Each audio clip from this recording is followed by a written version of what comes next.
అందరికీ ప్రభునందు వందనములు. ఓఫీర్ మినిస్ట్రీస్ వారు నిర్వహిస్తున్న ఈ యొక్క అద్భుతమైనటువంటి క్రిస్మస్ వేడుకలకు మరి దేవుని యొక్క పిల్లలుగా మీరందరూ ఈ యొక్క ప్రాంగణానికి విచ్చేసినందులకు ప్రభువైన యేసుక్రీస్తు నామమునకే మహిమ కలుగుగాక. వాతావరణం అనుకూలించలేదని మేము అనుకుంటూ ఉన్నప్పుడు అన్నగారు ఒక మాట చెప్పారు. నా వర్షం పడుతుంది కదా, ఏం చేద్దామని అంటే నేను మామూలుగా అడిగాను, సాయంత్రంకి ఏం వర్షం ఉండదు అన్నారు. దేవుని పిల్లల యొక్క గొప్ప విజయం ఏంటంటే ఇంత అనానుకూల పరిస్థితుల్లో కూడా దేవుడు ఒక గొప్ప కార్యము జరిగించారు. మరి రంజిత్ ఓఫీర్ గారి ద్వారా ఒక మంచి వాక్యాన్ని కూడా వినిపిస్తారని మనం నమ్ముదాం. మొదటిగా మీ అందరికీ క్రిస్మస్ నూతన సంవత్సర శుభాకాంక్షలు.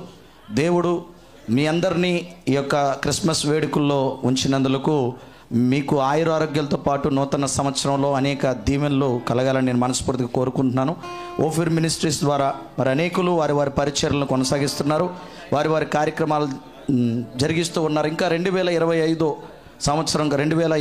సంవత్సరం గాను ఇంకా ఎక్కువగా పరిచర్య ఓఫీర్ మినిస్ట్రీస్ ద్వారా కొనసాగాలని, సేవా పరిచర్య విస్తరించాలని, సేవకులు ఇంకా బాగుగా సేవా పరిచర్యలు ముందుకు వెళ్ళాలని, క్రీస్తు వ్యతిరేకులైనటువంటి మరి మతోన్మాదులు ఎవరైతే ఉన్నారో వారందరికీ కూడా బుద్ధి చెప్పుట్లో కూడా ఈ మినిస్ట్రీ ముందుగా ఉండి నడవలసిందిగా ప్రేమపూర్వకంగా కోరుకుంటూ మరి బెస్ట్ విషెస్ మీకు తెలియజేయచ్చు. మరొకసారి క్రిస్మస్ నూతన సంవత్సర ఆశీర్వాదాలు దీవెనలు ఓఫీర్ మినిస్ట్రీలో ఉన్న ప్రతి ఒక్కరికి దేవుడు ఇచ్చి ఆశీర్వదించి బలపరచునుగాక. Thank you all.